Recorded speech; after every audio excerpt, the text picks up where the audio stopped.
Ga wata buɗaɗɗiyar wasiƙa zuwa ga fitaccen jarumin fina-finan Hausa Adamu Abdullahi Zango wanda aka fi sani da Adam A. Zango. Wai shin ina aka kwana game da batun marayun da Adam A. Zango ya ɗauki nauyin karatunsu a garin Zaria? Wannan shine tambaya da kuma rahoton da Jakadiyar Arewa TV ta sanya a shafin Instagram domin yin tuntube da kuma waiwaye daɗin gushi musamman ma akan wannan alkawari da kuma wannan nauyi da shi jarumin fina-finan Hausa Adam A. Zango ya ɗauka tun a shekarar da ta gabata. Bayan gaisuwa mai yawa tare da fatan kana lafiya, Allah ya sa haka, amin.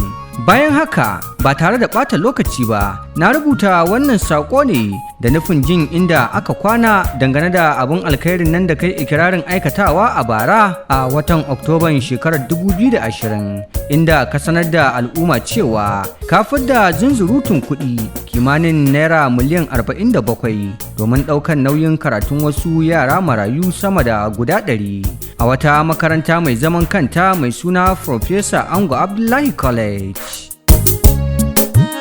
Babban dalilin da ya sanya na tada maka wannan batu shine saboda a bara daidai irin wannan lokaci al'amarin naka ya tada kura a nan kafafen sada zumunta na social media da kuma jaridu, mujallu da gidajen rediyo da kuma talabijin a faɗin ƙasar nan. A wancan lokacin mutane da yawa sun rinka ta baba da kokonto kan al'amarin, har ma wasu kai tsaye sukan ƙaryata ka, wasu ma har suka nemi taɓa mutuncinka.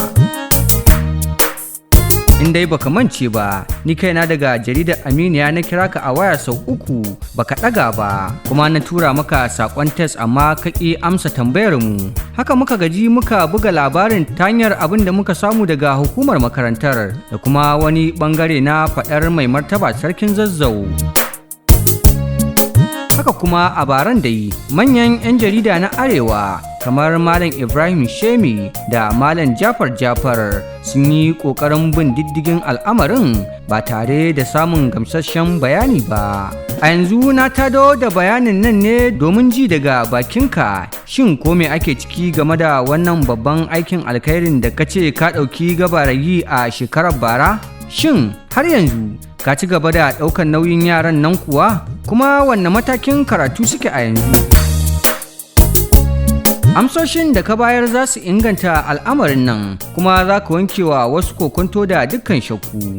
Haka kuma aikin naka zai zama abun koyi daga jaruman fina-finan Hausa irinka, kasancewar duk wanda ya assasa aikin alkhairi kuma aka yi koyi da shi zai ribauta da ninkin baninkin aikin da wani ya kwaikwaya kamar ka. Abin jira dai a gani shine amsar waɗannan tambayoyi daga babban jarumi Adam A. Zango, kamar yadda aka wallafa wannan bayani a jaridar Aminiya da kuma Jakadiyar Arewa TV da ke shafin Instagram. Muna jira don ji daga bakin jarumi Adam A. Zango.